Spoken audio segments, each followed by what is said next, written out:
character, knowledge, confidence. SRK Higher Secondary School, Karikalambakkam. I love my school, SRK. Best of the best is SRK. Bright future means SRK. Quality education, SRK. Knowledge forever, last forever. Faithful friends to see for sure.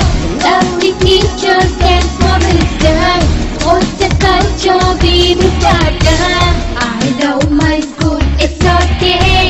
Best of the best is SRK. Bright future means SRK. Quality education, SRK. Admission is going on from pre-KG to 12th standard. Group A1A, Maths, Physics, Chemistry, Biology. Group A1B, Physics, Chemistry, Computer Science and Biology. Group A2, Maths, Physics, Chemistry and Computer Science. Group A3, Accountancy, Economics, Commerce and Computer Application. SRK Higher Secondary School, 45/7, Dillianur Main Road, Karikalambakkam, Puducherry 7. Good evening, kids and students. I hope all are happy and safe. Happy and safe studies का concentration பண்ணுங்க. Okay? So, நம்ம history பத்தி first lesson பார்த்தோம். நம்ம civics பார்த்தோம். last class வரைக்கும் civics முடிச்சிட்டோம். இப்போ நம்ம history second lesson பார்க்கலாம். already first lesson நம்ம class முடிச்சோம் இல்லையா? classes நடந்தது அப்ப first lesson நம்ம முடிச்சிட்டோம். அதாவது history first lesson, geography first lesson முடிச்சிட்டோம். civics first lesson last class வரைக்கும் முடிச்சிட்டோம்.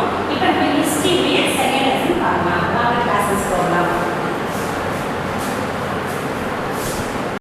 World between two world war. Okay, world. Our world between two world wars. Our two world wars என்னது? நம்ம வந்து first world war பார்த்தோம். First world war. Okay? World war 1. அதாவது first world war என்ன தெரியுமா? 1914 to 1918.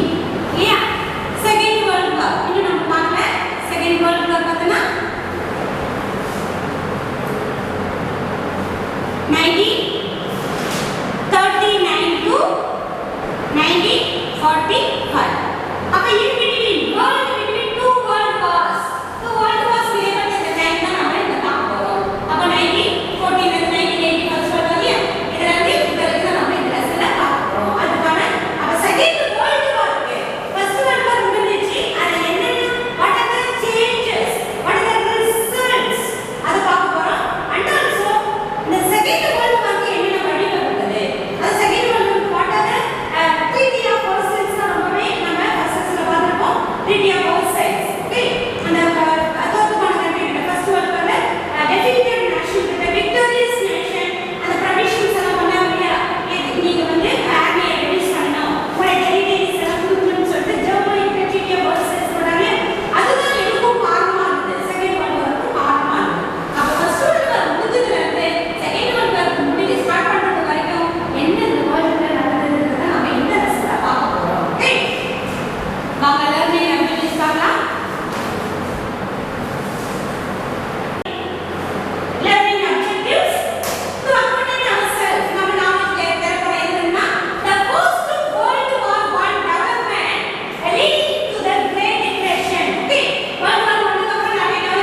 Unjust நீதிக்கு புறம்பானது எதுனா அந்த ட்ரீட்டி ஆஃப் வர்சல்ஸ் வந்து ஜெர்மனி கிட்ட போட்டது. ஜெர்மனி கிட்ட மட்டும் இல்லை, இட்டாலிக்கிட்டையும் போட்டாங்க.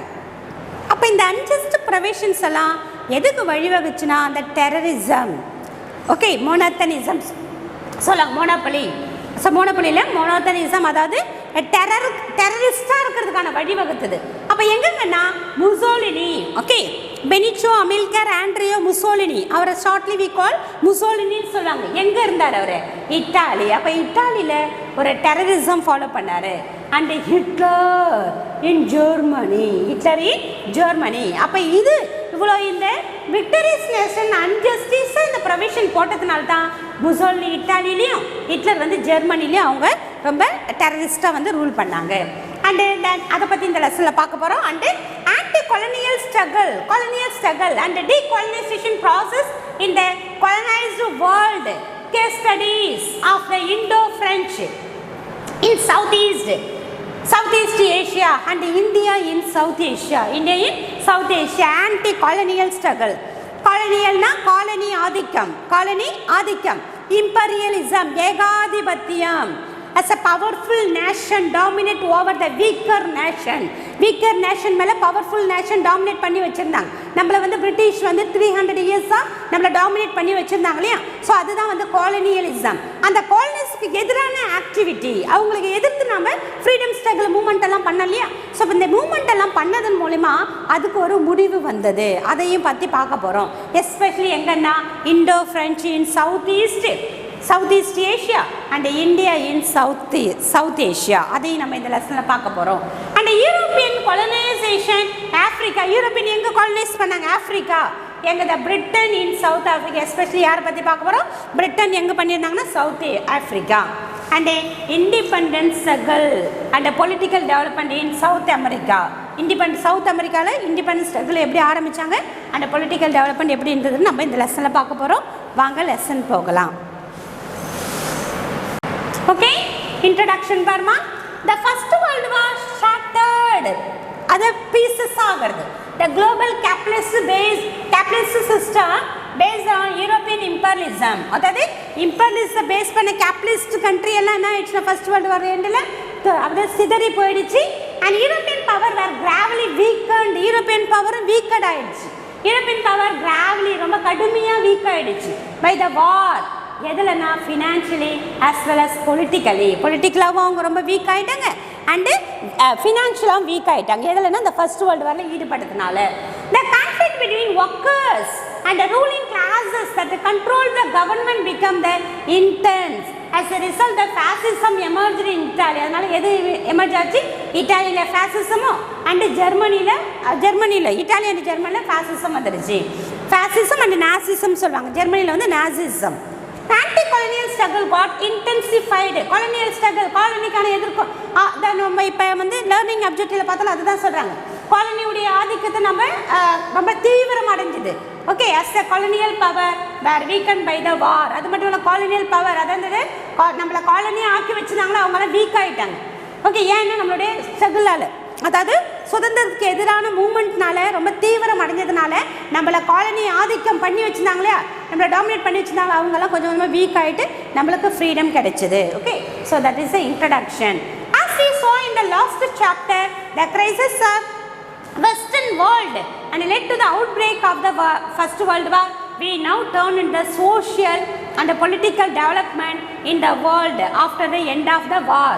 ஓகே, நம்ம லாஸ்ட் இதில் வந்து வெஸ்டர்ன் வேர்ல்டு எதுக்கு அவங்களுடைய தீவிரமான இதனால, அதாவது ரொம்ப ஒருத்தவங்களோட இன்னொருத்தவங்க வந்து ரொம்ப டாமினேட்டடாக இருக்கணும். நேஷ்னலிசத்தில் நம்ம கண்ட்ரி தான் எல்லாருக்குமே லீடராக இருக்கணும். ஜெர்மனி நினச்சிது we are the leader of the all over the world. அதுபோல் நினச்சது தான் எதுக்கு காரணமாக இருந்தது? வேர்ல்டு வார் காரணமாக இருந்தது. அப்போ அந்த வேர்ல்டு வாருக்கு காரணமாக லாஸ்ட் சாப்டரில் பார்த்துட்டோம். அதனால் அந்த மூமெண்ட் எல்லாம் நம்ம இப்போ பார்க்க போகிறோம். Political and social and political development in the world after the end of the war. War முடிஞ்சதுக்கப்புறம், ஃபர்ஸ்ட் வேர்ல்டு வார் முடிஞ்சதுக்கப்புறம் இதில் என்னென்ன சேஞ்சஸ் வந்து நம்ம பார்க்க போகிறோம். Okay, first one the great depression. First topic பாருமா, the great depression. Okay, development in the post world war 1. Okay, first world war முடிஞ்சதுக்கு அப்புறம், ஃபர்ஸ்ட் வேர்ல்டு வாருக்கு அப்புறம் என்னென்ன டெவலப்மெண்ட் இருந்தது?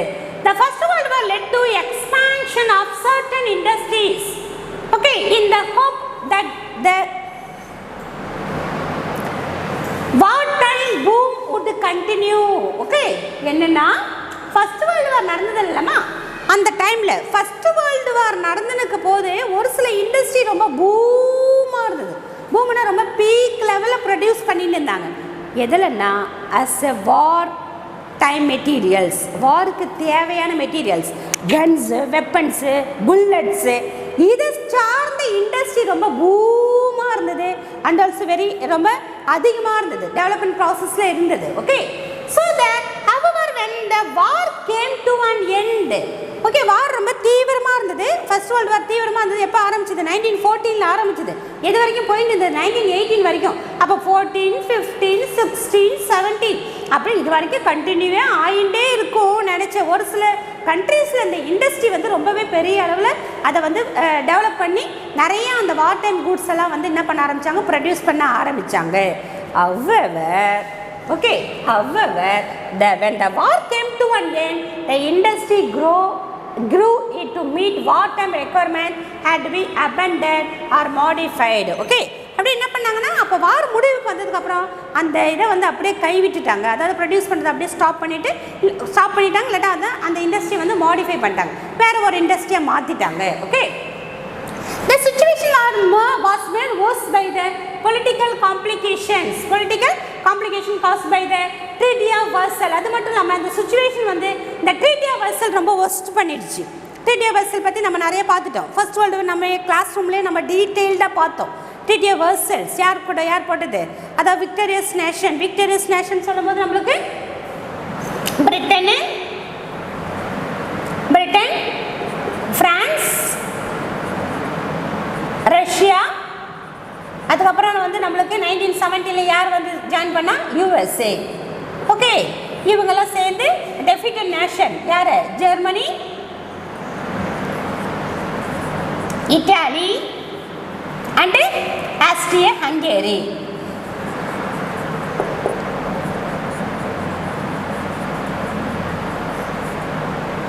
ஓகே, இவங்களாம் சேர்ந்து இவங்க கூட போட்ட ஆரம்பித்தாங்க. ஓகே, ட்ரீட்டி ஆஃப் வெர்சல், இவங்களை போட்ட ட்ரீட்டி வந்து ட்ரீட்டி ஆஃப் வெர்சல். இவங்க வந்து டைரன், இவங்க வந்து நோயின்னு சொல்லிட்டு ட்ரீட்டி வந்து போட ஆரம்பித்தாங்க. இதில் ரொம்ப ஸ்பெஷலான ஒன்று எது, ரொம்ப தீவிரமான ஒன்று எதுனா ஜெர்மனி கிட்ட போட்ட ட்ரீட்டி ஆஃப் வெர்சல்ஸ் தான். ஏன்னா அவங்க தான் guilty, you are the guilty, இந்த போரை ஆரம்பித்த குற்றவாளி நீ தான். அதனால் ஃபஸ்ட்டு என்ன சொன்னாங்கன்னா, நீ வந்து உன்னுடைய டெரிட்டரிஸ், கடல் கடந்து உள்ள டெரிட்டரிஸ் எல்லாம் ரெடியூஸ் பண்ணணும். ஓகே, கடல் கடந்து நிறைய டெரிட்டரிஸ் எல்லாம் நீ கேப்சர் பண்ணி வச்சுருக்கு இல்லையா, அதெல்லாம் ரெடியூஸ் பண்ணல, எங்கள் கையில் கொடுத்துடணும். அதான் விக்டோரியஸ் நேஷன் பிடிங்கினாங்க. அதுக்கப்புறம் அவங்களுடைய ஆர்மி எல்லாமே, ஜெர்மனினாலே ஆர்மி, கேஷர் வில்லியம்ஸ் செகண்ட், அப்போ ஹிட்லர் இல்லை, அதுக்கப்புறம் வந்தவர் தான் ஹிட்லர். அந்த வார் டைமில் இருந்த ரூலர் யாருன்னா கேஷர் வில்லியம்ஸ் செகண்ட், அவர் தான். ஸோ அப்போ அவர் வந்து என்ன பண்ணார்னா நிறைய ஆர்மியை வந்து பயங்கர ஸ்ட்ரென்த்தண்டாக வச்சுருந்தார். அது கூட ஒரு காரணமாக இருக்கலாம். நிறைய ஆர்மி ஸ்ட்ரென்த்தன் வச்சுருந்தாலே நான் தான் பவர்ஃபுல்லு, என்னை யாராவது மோதி பாருங்க, நான் அழைச்சது கூட அதுக்கு ஒரு காரணமாக இருக்கலாம். ஸோ இப்போ ஆர்மி ஃபுல்லாக ரெடியூஸ் பண்ணிட்டாங்க. 1 lakh persons ஒன்லி, அது ஸ்மால் நேவி மட்டும்தான் நீ வச்சுருக்கணும், மற்றது எல்லாமே நீ என்ன பண்ணணும், ரெடியூஸ் பண்ணிடணும்னு சொல்லிட்டாங்க. அதுக்கப்புறம் வார் ரீபேரேஷன், இந்த வாருக்கான காரணமே, அதான் ஃபர்ஸ்ட் வேர்ல்டு வாருக்கு காரணமே நீ தான். அதுக்கான ரீபேரேஷனா காம்பன்சேஷன் நீ தான் பே பண்ணணும்னு சொல்லிட்டு ஒரு பவுண்டு 6000 பவுண்டை வந்து நீ தான் பே பண்ணணும்னு சொல்லிட்டு பே பண்ண சொன்னாங்க. ஸோ இப்போ நிறைய ஒன்று ஆட் ஆச்சு. அப்போ ட்ரீட்டி ஆஃப் வெர்சல் வாஸ் அந்த பொலிட்டிக்கல் லெவலில் போஸ் பண்ணிச்சு.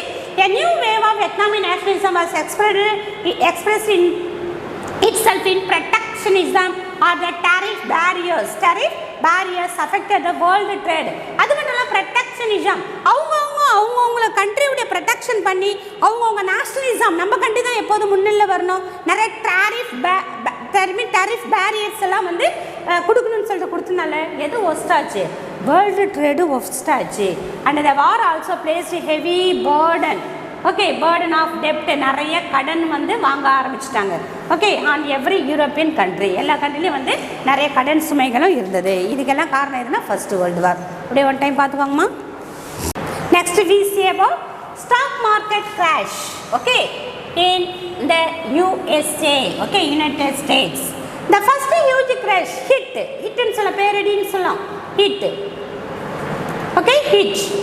He succeeded on 24th October 1929. This discouraged the investor and the consumer to such an extent that more and more people began to sell their shares and dispose of the stocks, but there were no buyer. என்னன்னா அப்போ produce பண்ணிட்டாங்க, capitalist அவங்களாம் முதலாளிகள் produce பண்ணிட்டாங்க, produce பண்ண நிறைய produce பண்ணிட்டாங்க.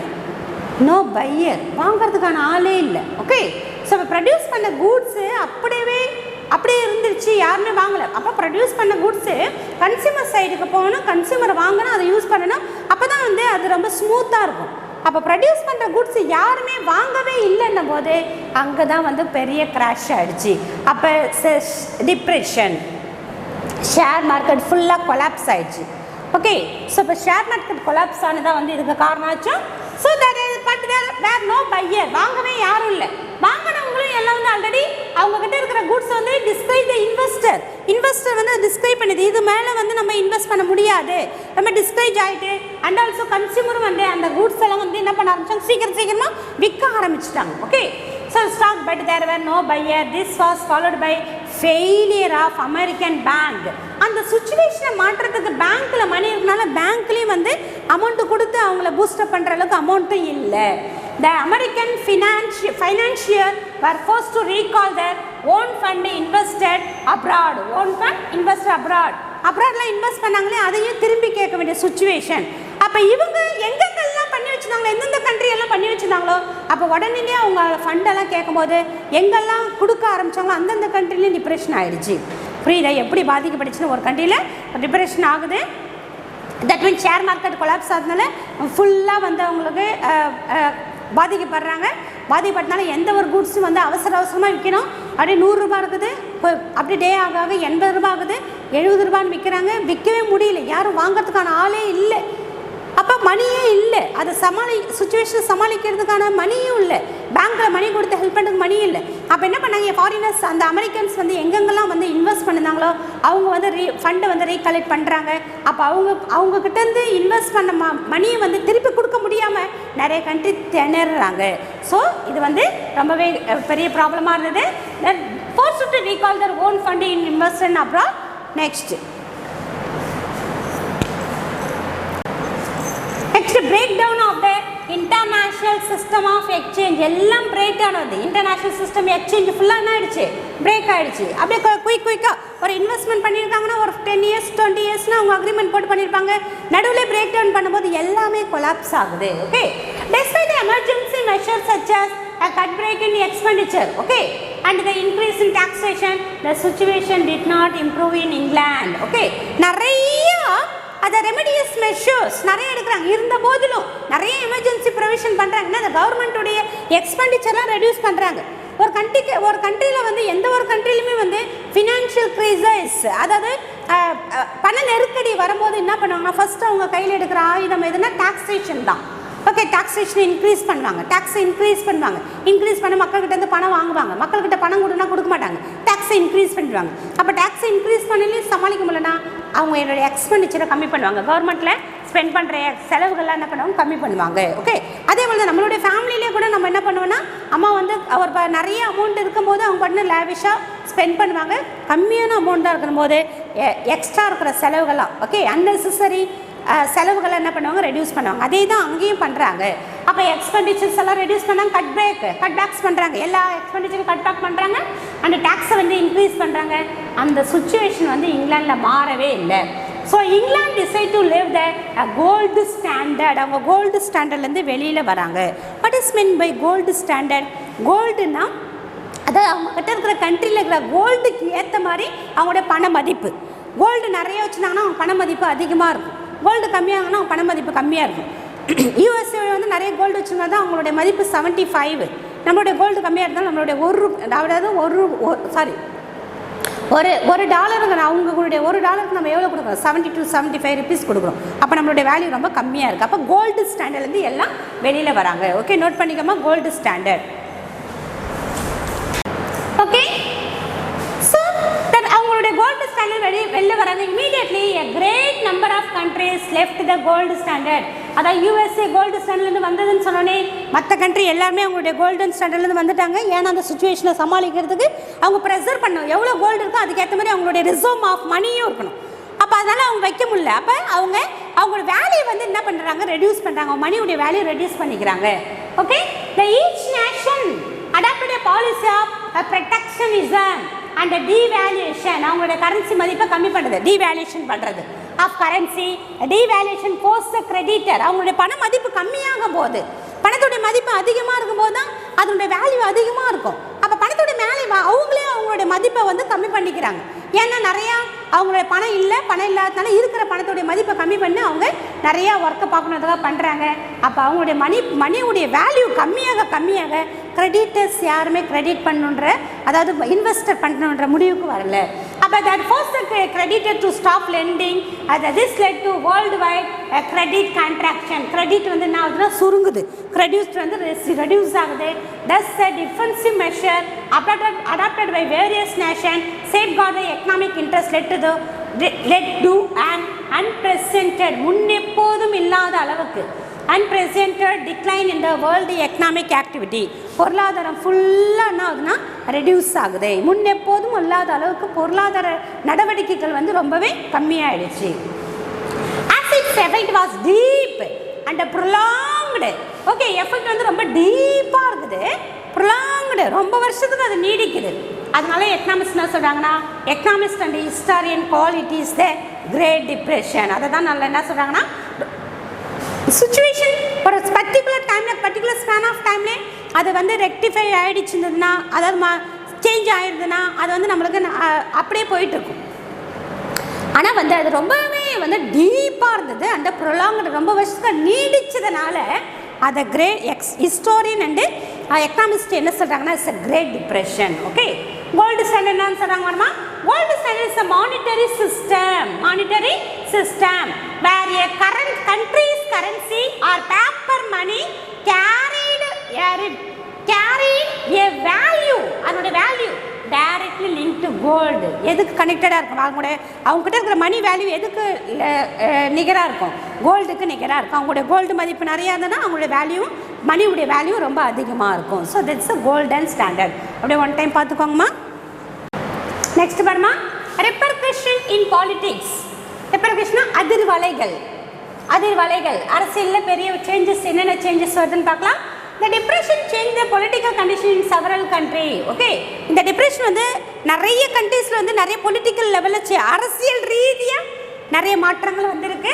இன் இங்கிலாண்டில் labour party was defeated in general election. Labour party வந்து டெஃபீட் பண்ணிட்டாங்க ஜென்ரல் எலெக்ஷன். எப்போன்னா 1931 இங்கிலாண்டில்.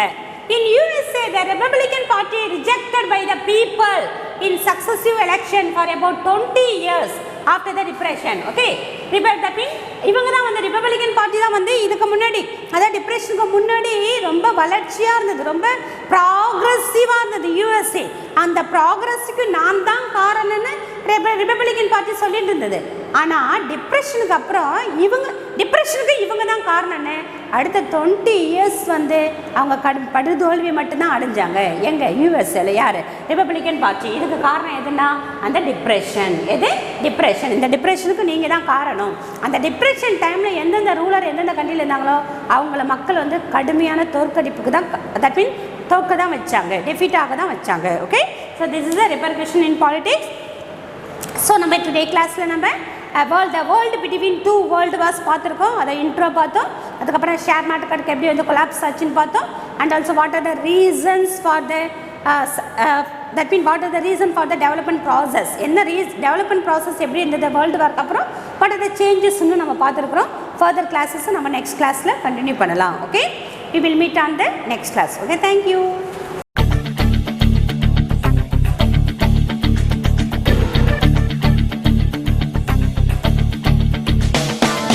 ஒரே லட்சியம் எங்கள் கண்ணிலே நிறைவேறிடும் அந்த நாளிலே உலகம் போற்றிடும் எங்கள் பள்ளியே SRT. கல்வி பண்புகளை கண்ணின போற்று பள்ளிகள் யாவையும் கைவசமாக்கு பள்ளியின் பெயரை கேட்டால் சொல்லு SRT.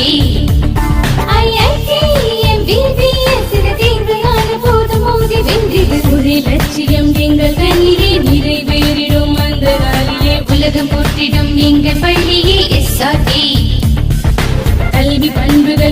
கண்ணு போற்று கலைகள் யாவையும் கைவசமாக்கு பள்ளியின் பேரை கேட்டால் சொல்லு SRT. Admission is going on from pre-KG to 12th standard. Group A1A Maths, Physics, Chemistry, Biology. Group A1B Physics, Chemistry, Computer Science and Biology. Group A2 Maths, Physics, Chemistry and Computer Science. Group A3 Accountancy, Economics, Commerce and Computer Application. SRK Higher Secondary School, 45/7, Dillianur Main Road, Karikalambakkam, Puducherry 7.